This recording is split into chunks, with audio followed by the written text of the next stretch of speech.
Преди много години нашата родина България е преживявала трудни времена. Хората от тогава често били бедни, нямали училища и книги. Много от тях не може да четат и пишат, но имало и други. Смели, умни и добри хора, които искали всички да знаят повече, да учат, да пазят българските песни, приказки, традиции и обичаи.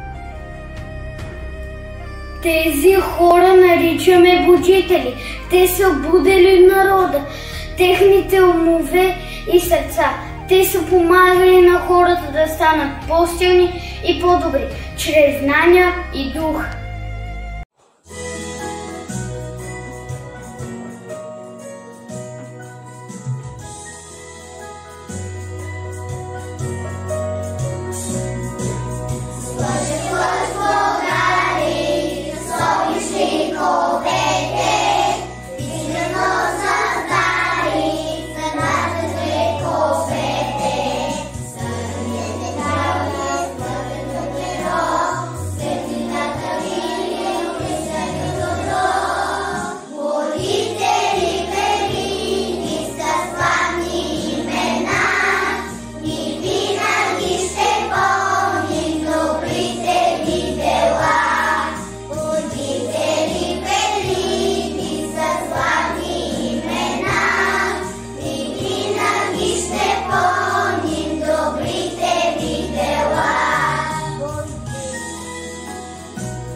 далечни времена живял един българин на име Паисий Хилендарски.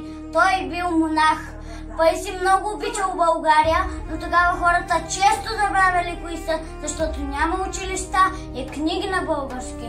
Това много му тежало. Той искал всеки българин да си спомня и да знае колко славен и велик народ сме. Затова Паисий написал една специална книга, която нарекал История особено българска. В нея Паисий разказвам за славното минало на България, за царе и герои. Неговите думи са останали до днес и ще препътват и ще отекват в векове завинаги. О, неразумни юрде, защо се срамиш да се наречеш българин? Защо не четеш и не говориш на своят език? Тази книга обиколила много места и хората започнали да я четат и преписват. Така Паисий отново възстановил родолюбието на българския народ и станал първия будител на българите. Паисий е човекът, който кара хората да се гордеят, че са българи, да обичат да пазят езика си и да обичат България. Той ни е показал, че една книга може да промени целия народ.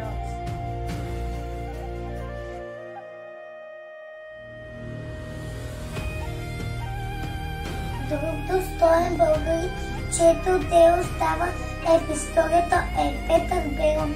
По това време обаче в България нямало достатъчно училища и учебници. Затова Петър Берон решил да направи една специална книга, която ще помага на всички деца да се учат. Той написал първи учебник Рибния буквар, нарекали я така, защото на последната страница имало рисунка на кит и на делфин. Малко известен факт е, че истинското име на този учебник е буквар с различни получения. В тази книжка е имало букви, думи, приказки, басни и получения. Неща, които учат децата да бъдат умни, трудолюбиви и добри. Петър Берон е вярвал, че знанието е светлина и че всяко едно дете трябва да има шанс да учи.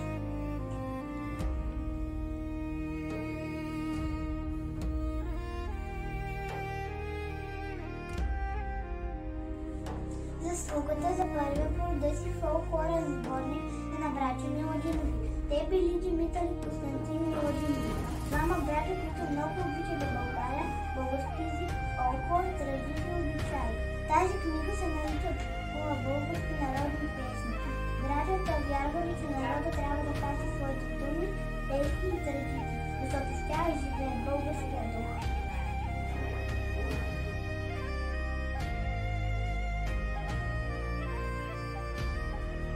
Васил Априлов е човек, който е искал всички български деца да знаят, че да учат и да знаят повече. Преди повече от 170 години, когато няма снимство деца, Васил Априлов помогна да се първото светско-българско училище в град Габрово и то се нарича Градското училище. Там децата започнали да учат на български език, а не на чужд. Април дарил много пари, книги и помощ, за да може училището да съществува. Това историята го помни като българин наделяващ знания.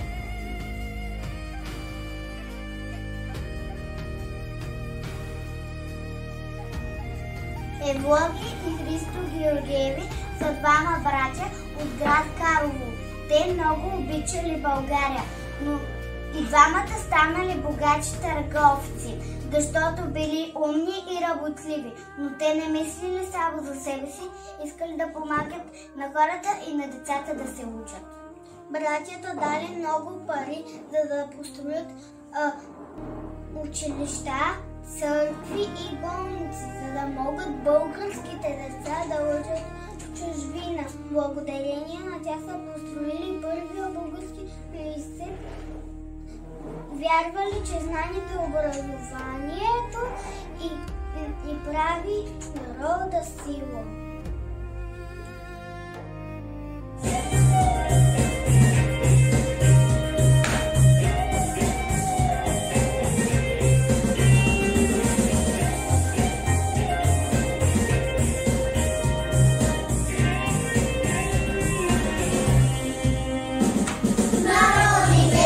Учители,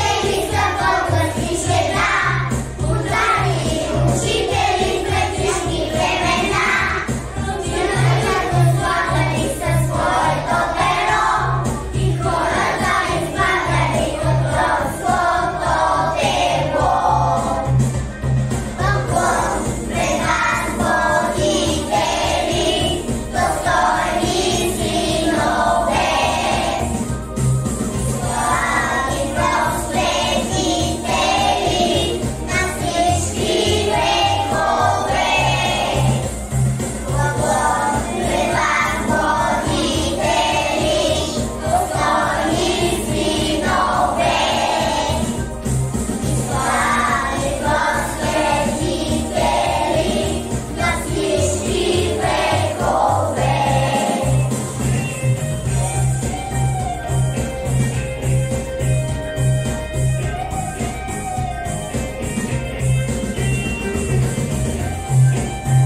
Вазов е един от най-обичаните български писатели и поети. Той много е обичал България, нейната природа, хора, песни и история. Писал е стихове, разкази и книги, с които да покаже колко е хубаво да си българин и да обича своята родина. Наричаме го патриарх на българската литература, защото е като баща на всички български писатели. Една от най-известните му книги се казва "Подигото". Тя разказва за живота на българите по време на робството и за борбата им и за свобода. Също така той написал стихотворението, което всеки българин трябва да знае: "Аз съм българ".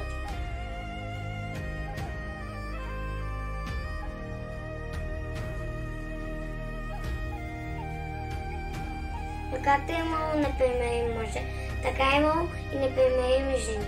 Една от тях е Катерина Каравелова. Тя е учителка, писателка и преводачка. Тя се е борила, за да момичетата и момчетата да имат равни права да учат. Тя е създавала женски дружества. Това са групи от жени, които правят добри дела. Събирали пари за училища, давали на бедните деца, помагали на болните хора. Тя вярвала, че доброто ще дойде от образованието.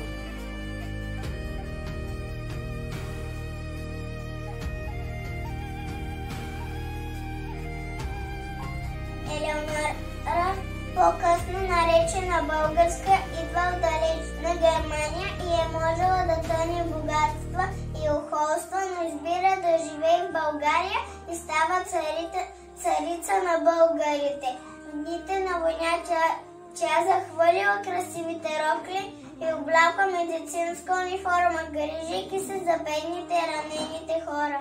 Хората я наричат Бели ангел с червения кръст, защото тя е символ на доброта и милосърдие. Последната е воля да бъде погребена в България, защото е искала да остане близо до народа, за който е работила.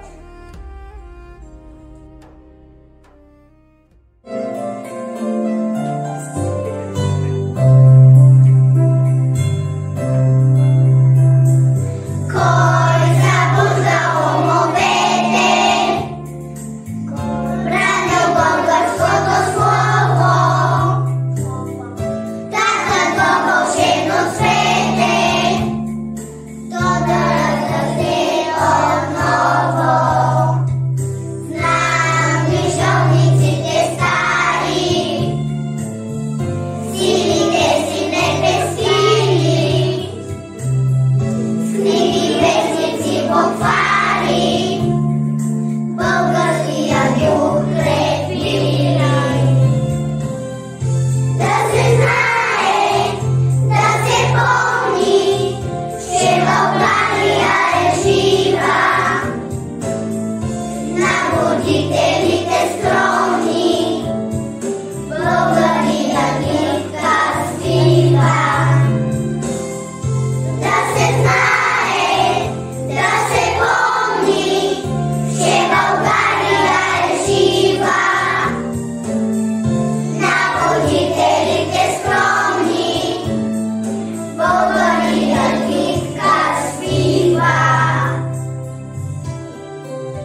Днес почитаме и си спомняме за хората, които ни оставиха най-ценното – знанието и любовта към България. Народните будители са ни научили, че всяка мъдра дума и всяка искра на знание правят света по-светъл. Нека и ние всеки ден да бъдем малки будители, когато учим, когато обичаме и когато помагаме. Да бъдем будни, с ум и сърце, да търсим доброто навред по света, да пазим езика, делата, мечтите. Това са нашите светли следи. И както будителите някога са сторили, да пазим България с обич, със слово и с дела.